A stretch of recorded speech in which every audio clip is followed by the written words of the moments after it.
नमस्कार दोस्तों, स्वागत है आपका।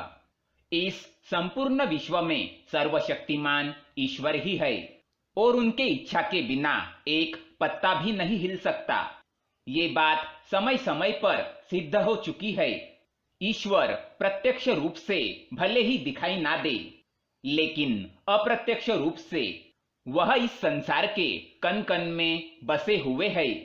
ये बात भी सत्य है कि हम में से कुछ लोग बहुत भाग्यशाली होते हैं, क्योंकि उन पर ईश्वर की विशेष कृपा होती है और कुछ ऐसी शक्तियां उनके आसपास हमेशा विद्यमान होती है जो हर समय उन्हें सही राह दिखाती है और हर मुश्किल में सहायता करती है। यही नहीं, ये ईश्वरीय शक्तियां कुछ ऐसे व्यक्तियों को चुनती है जो खुद भी सही मार्ग पर चलकर दूसरे लोगों का भी सही मार्गदर्शन कर सके और उनकी सहायता कर सके। लेकिन हमें कैसे पता चल सकता है कि किन व्यक्तियों के साथ ये अलौकिक शक्ति है, ये ईश्वर की कृपा कौन से व्यक्तियों पर है?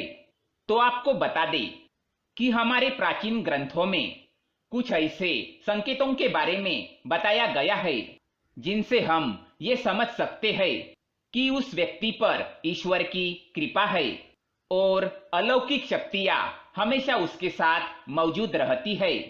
तो चलिए जान लेते हैं उन संकेतों के बारे में।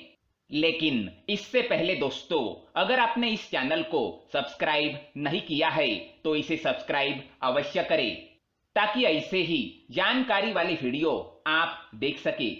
साथ ही वीडियो को लाइक करना ना भूले।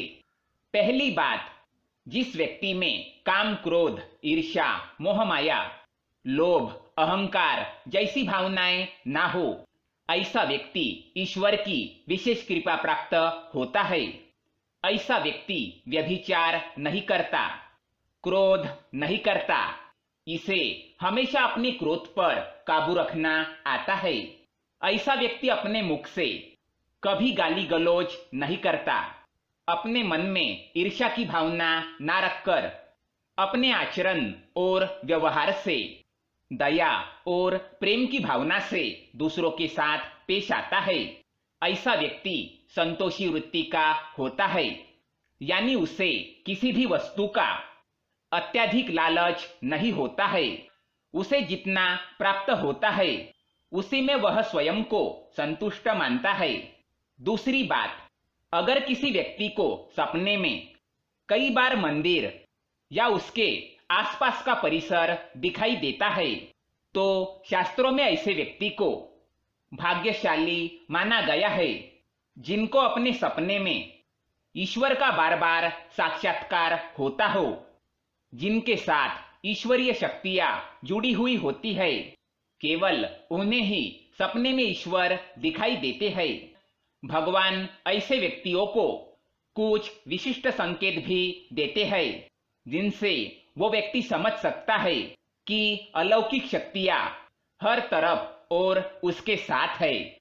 तीसरी बात, जो व्यक्ति अपने दैनिक कार्यों से बचा हुआ समय ईश्वर की भक्ति, आराधना और नाम स्मरण में व्यतीत करता हो और ईश्वर को ही सत्य मानते हुए उनकी अनुभूति करने में समर्थ होता है, वास्तव में उस व्यक्ति के आसपास एक ईश्वरीय शक्तियों का पवित्र घेरा होता है, जिसके कारण उसे ईश्वर का आभास होते रहता है। चौथी बात, जो व्यक्ति समाज के प्रति अपना दायित्व समझते हुए सत्कार्य और पुण्य के काम करता है, मुसीबत में फंसे लोग तथा गरीब और लाचार व्यक्तियों को यथासंभव सहायता करता है, आपदा और विपदा के समय मनुष्य तथा पशु पक्षियों की हर तरह से सहायता करता है, बूढ़े, असहाय और अपंग लोगों की समर्पित भाव से सेवा करना अपना कर्तव्य समझता है, धार्मिक कार्य करता है। ऐसा व्यक्ति वास्तव में समाज के लिए उदाहरण सिद्ध होता है। लेकिन आपको ये बता दें कि हर कोई व्यक्ति ऐसे काम नहीं करता है। जिस व्यक्ति के ऊपर भगवान की विशेष कृपा होती है, उसी व्यक्ति के अंदर ऐसे गुण उत्पन्न होते हैं। ऐसा व्यक्ति अंत में मोक्ष की प्राप्ति कर लेता है। पांचवी बात, ईश्वरीय कृपा प्राप्त व्यक्तियों में एक अनोखी शक्ति भी होती है और वह शक्ति है पूर्वाभास की। पूर्वाभास यानी कि भविष्य में होने वाली कुछ विशेष घटनाओं का पहले ही आभास हो जाना। अगर आपको भी भविष्य में होने वाली कोई दुर्घटना या कोई ऐसी घटना के बारे में पहले ही अंदाजा लग जाता है, तो आपके ऊपर भगवान की विशेष कृपा है।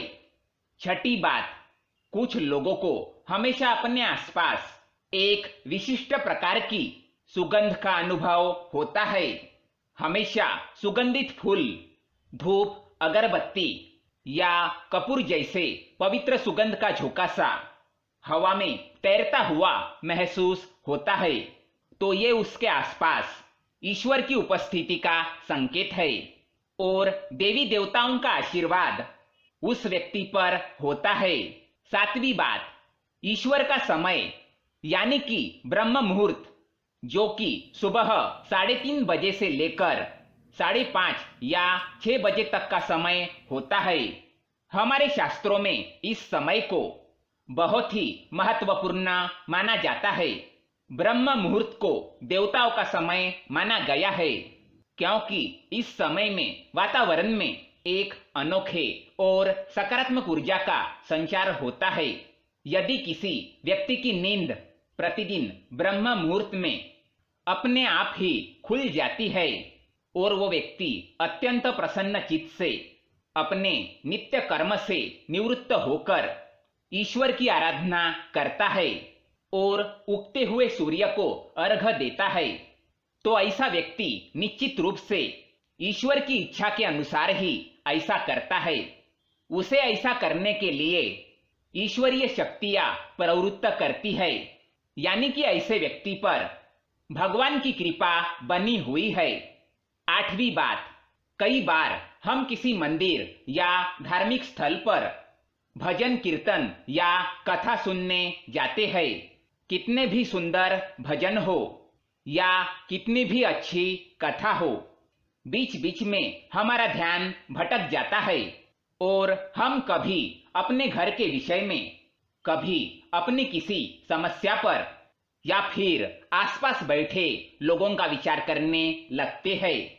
लेकिन कुछ लोग ऐसे होते हैं जो भजन कीर्तन या कथा सुनने में इतने तल्लीन हो जाते हैं कि उन्हें किसी बात का होश नहीं रह जाता।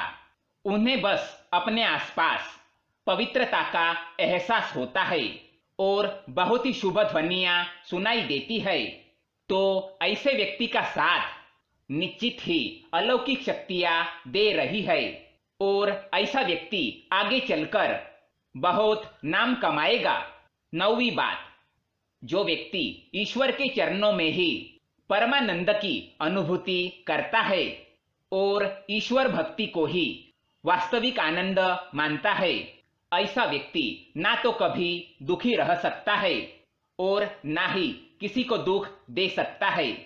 ऐसे व्यक्ति का मन और मस्तिष्क हमेशा शांत रहता है, जिससे वो कभी भी सत्य और सदाचार के मार्ग से विचलित नहीं होता।